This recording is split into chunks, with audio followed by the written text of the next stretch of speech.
حضور صلی اللہ علیہ وآلہ وسلم کی محبت۔ نبی کریم صلی اللہ علیہ وآلہ وسلم نے جب فرمایا کہ اے حمیرہ میرے لیے بھی کچھ پانی بچا دینا، تو سید عائشہ صدیقہ رضی اللہ تعالیٰ عنہا نے کچھ پانی پیا اور کچھ پانی بچا دیا۔ نبی کریم صلی اللہ علیہ وآلہ وسلم ان کے پاس تشریف لے گئے اور انہوں نے پیالہ حاضر خدمت کر دیا۔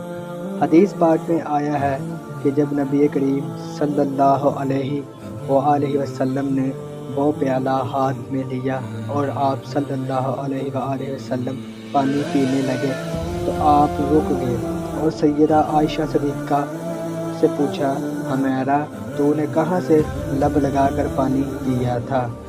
کس جگہ سے منہ لگا کر پانی پیا تھا؟ انہوں نے نشاندہی کی کہ میں نے یہاں سے پانی پیا تھا۔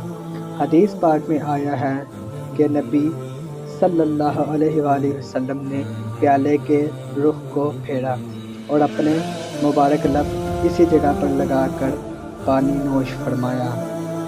خداوند اپنی بیوی کو ایسی محبت دے گا تو کیوں کر گھر آباد نہیں کرے گا؟ اب سوچنے کہ رحمت للعالمین تو آپ صلی اللہ علیہ وآلہ وسلم کی ذات مبارک ہے، آپ سید الاولین والآخرین ہیں، اس کے باوجود آپ صلی اللہ علیہ وآلہ وسلم نے اپنی اہلیہ کا بچا ہوا پانی پیا۔